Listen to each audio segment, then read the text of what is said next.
Hey guys, it's Marty Wynn, and I am now blogging just for the fact that I used to teach class all the time, and my students, friends, and family said, "Why are you not blogging?"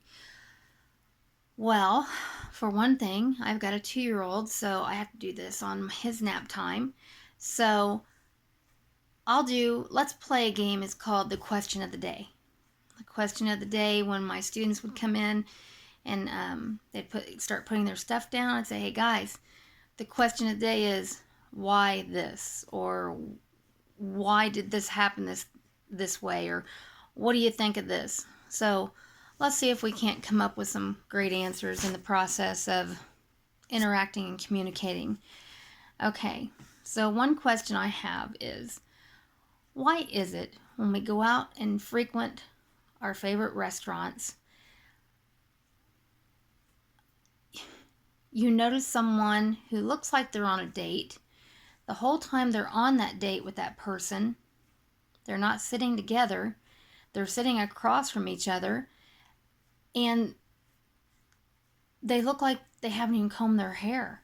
It looks like they just crawled out of bed and maybe used the slobber off their pillow to style their hair. But is this a new fad?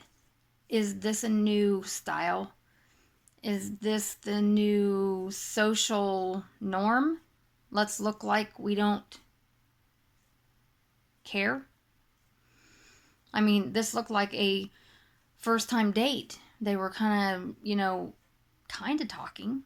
They, not much. They were on their cell phone a lot, and they were more into the cell phone than they were each other. So I'm thinking, odd. Why even take the time?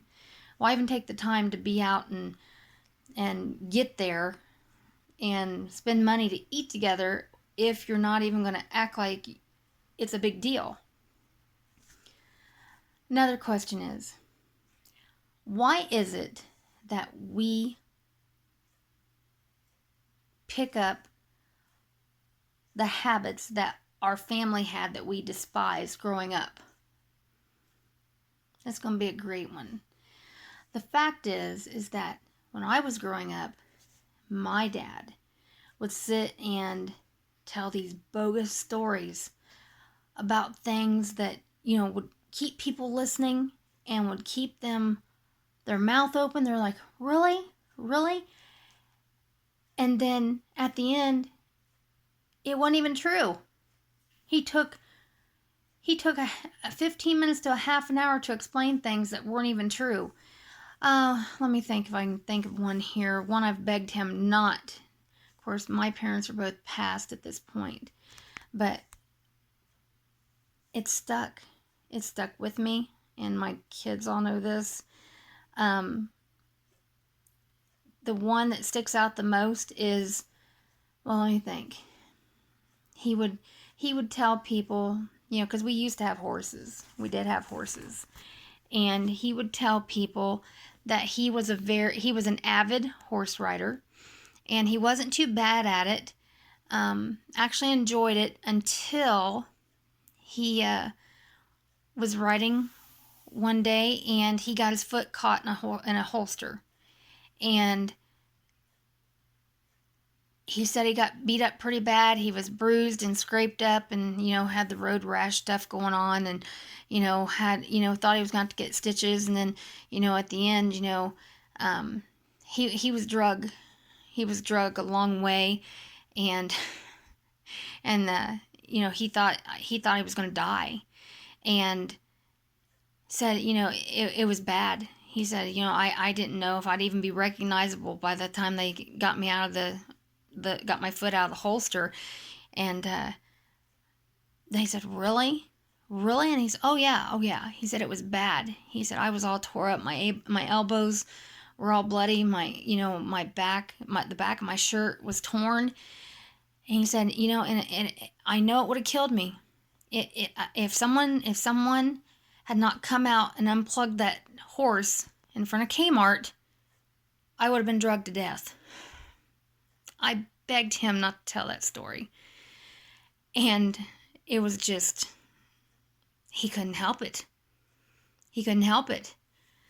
He's crazy, and you know, that's what kept us laughing, and people just, they're going, they were kind of looking at us like, I stood here and listened to him do that, showing sympathy and being empathetic, and he's telling stories.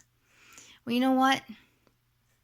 Those stories are probably some of the better parts of my life, and you know, I'm going to try to share as many of those as I can, as far as things to make you laugh, things to make you think, and just a way of kind of taking a break. Not long, but just enough to make you think and think, I could probably listen to her talk for a little bit longer. I'll be honest in telling you that my 21-year-old now, he loves to do that to me, and I take everything, you know, face value. He'll come in and tell me some horrible story about something that happened, you know, get me stirred up, and I'm sitting on the edge of my seat, and I'm like, when did that, what? Really? And he goes, no, just saying if you're paying attention. That is great. That's great. So, I'm going to do these little short clips just so you have something to kind of take a break with, and I hope to include you in these discussions, and I'll be back tomorrow with something new.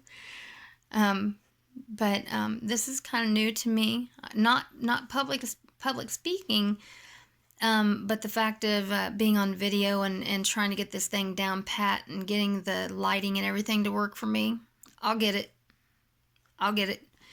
But it's a pleasure. It's been a pleasure, and I'm hoping that, you know, maybe one of these stories or one of these things that I talk about will be on the tip of your tongue, and you'll share it with someone else, and it'll change someone's life. Because I guarantee you, I have a lot more to talk to you about, and some of it's not going to be so funny, but maybe a little more inspirational than anything. Because I have been blessed in so many ways, and I'm hoping to pass that to you guys. But you have a great rest of your day. And again, my name is Marty Wynn, and I look forward to talking with you tomorrow.